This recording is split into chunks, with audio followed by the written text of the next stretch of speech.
আমি গেট খোলা মাত্রই পুলিশ আমাকে জবরদস্তি টানা হেঁচড়া করে নিয়ে যাচ্ছিল। পরবর্তীতে আমি তখন তাদেরকে জিজ্ঞেস করি যে কি হয়েছে, আমাকে কেন এইভাবে জবরদস্তি টানা হেঁচড়া করে নিয়ে যাচ্ছেন। তারা তখন পরবর্তীতে বলে যে তুমি এক মেয়েকে ধর্ষণ করে ফেলছো। এই অভিযোগে আমাকে থানায় নিয়ে যায় এবং পরবর্তীতে আমি দীর্ঘ 96 দিন জেল হাজত খাটার পরে আমার ডিএনএ টেস্ট রিপোর্টের উপর ভিত্তি করে কোর্ট আমাদেরকে জামিন দেয়।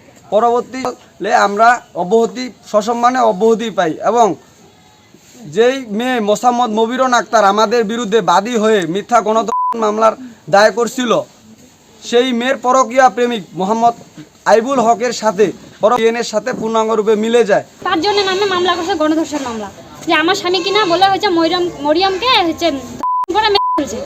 আমার স্বামীকে ছাড়টাও করার সুযোগ দেয়। আমি টানছি, আমার শ্বশুর সবাই টানছে, কিন্তু করেনি। যখন আমার স্বামীকে নিয়ে চলে যায় তখন আমার বাচ্চাটা ছোট ছিল। আমরা খুব কষ্টে ছিলাম, আমার শ্বশুর শাশুড়ি সবাই মিলে। আমরা এত হয়রানি ছিলাম, যে এত চিন্তা ছিলাম যে আমার স্বামী এরকম কাজ করেনি, তবুও আমার স্বামীকে দোষী বানাইছে। আমার স্বামীকে দোষী বানিয়ে রাখছে। আমরা অনেক টেনশন করছি, চিন্তা করছি যে আমার স্বামী কি হবে। এত বড় অন্যায় করে যে ময়রম এখনো বেড়ায় এভাবে, আমি এটার বিচার চাই, আইবুলের বিচার চাই। কারণ আমার স্বামীকে কেন এইভাবে দোষী করে আমার স্বামীকে এইভাবে হচ্ছে জেল হাজতে জেল খাটালে 96 দিন। মেডিকেল টেস্ট হয়েছিল, মেডিকেল টেস্টে তার গায়ে কোনো মার্ক অফ ভায়োলেন্স রেপ সংক্রান্ত পায় নাই। ডাক্তার এটা প্রতিবেদন দিয়েছে। তদন্তকারী কর্মকর্তা সাক্ষী সাবন দিয়ে দেখছে যে মামলার সততা নাই।